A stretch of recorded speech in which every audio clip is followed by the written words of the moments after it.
Hey everyone, Andrea here and welcome back to another mount guide. Today I'm going to show you how to obtain the magnificent Alunira, an awesome flying mount with a truly unique model. If you're familiar with the Alani mount from Mists of Pandaria, well, this one is quite similar in concept. So let's break it all down and see how you can make this lovely mount yours in no time.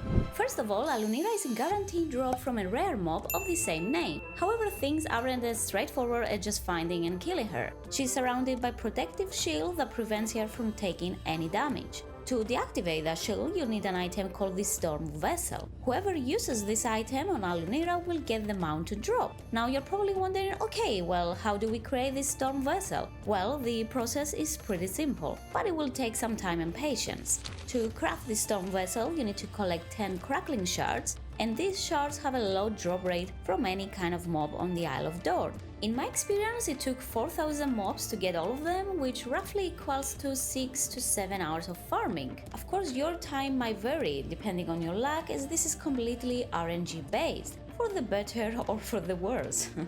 For example, I farmed for 4 hours and only got 4 shards, but then managed to snag another 3 within just 30 minutes. So it all comes down to your personal luck. Just keep at it and eventually they will start to drop. It's one of those grinds where you can put on your favorite playlist or even podcast and just settle in. The good thing about this farming though is that you can in fact combine it with other grinds such as the bee farm or Seasbark. In my case, I chose to combine it with Seasbark farming, which was basically killing spider mobs in the east side of the Isle of Dorn near Cinderbrew Meadery.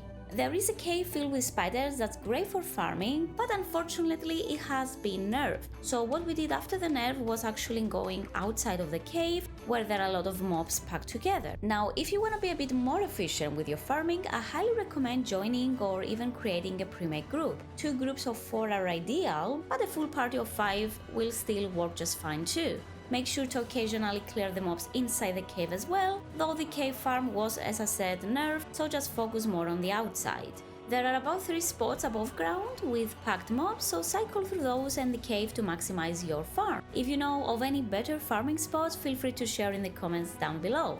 I personally stuck with the spider farm as I was also grinding for Seasbark mats, but you can choose the bee farm if that fits your needs better. The bee farm is actually very close to the spiders, near Cinderbrew Meadery on the east side of the Isle of Dorn. Basically, it all comes down to what you want to farm alongside this. Since you are already investing a lot of time doing this, you might as well make the most out of it and combine it with something else. If farming another mount isn't on your list, you could switch to a tailor or a skinner to make some extra bit of gold. Keep in mind that the shards are also war-bound, and that means if they drop on your alts, you can still send them to your main for the final part of the process. And speaking of that, once you manage to gather all 10 shards, combine them to create the Storm Vessel. Then head over to the top of the mountain peak of Dazurdan, located southwest on the Isle of Dorn, where Alunira spawns. Use the item on her to deactivate her shield and make her hostile. If she's not there, don't worry, she has about a 1 hour respawn timer, so just wait it out. Since the mount drop is personal, make sure to not be in a raid group when you attempt this, as that could potentially bug the drop.